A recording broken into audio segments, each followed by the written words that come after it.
અહીંયા 2 વાટકી મેંદો લઈશું. તો અહીં સૌથી પહેલાં આપણે અહીંયા ચાળણીથી મેંદાને ચાળી લઈશું. આપણે લોટ અહીંયા ચાળી લીધો છે. તો હવે આપણે એમાં નાખીશું 1 ચમચી આપણે અહીંયા અજમો નાખીશું અને 1 ચમચી આપણે જીરું નાખીશું. અડધી ચમચી આપણે હળદર પાવડર નાખીશું. તો હવે આપણે તીખાસ માટે 1 ચમચી સફેદ મરચું નાખીશું.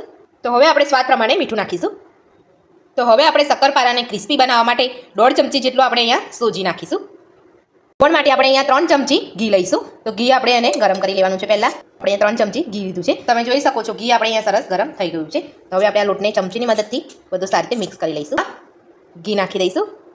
બધું આપણે અહીંયા મિક્સ કરી લઈશું. આ રીતે બધો જ લોટ આપણે મિક્સ કરી લેવાનો છે. તો આપણે અહીંયા બધું જ મિક્સ કરી લીધેલું છે, પણ અહીંયા થોડું આપણે ઘી વધ્યું છે, આપણે અહીંયા લઈ લઈશું.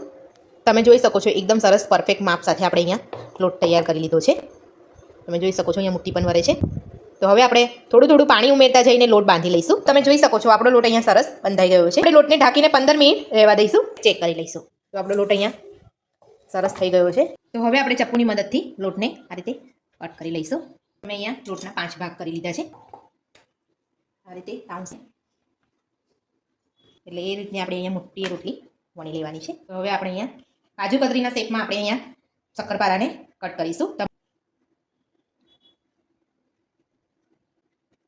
તો તમે જોઈ શકો છો આપણે અહીંયા કાજુ કતરીના શેપમાં આપણે અહીંયા કટ કરી લીધું છે. બધા જ લુવાને આપણે આ રીતે વણીને કટ કરી લઈશું.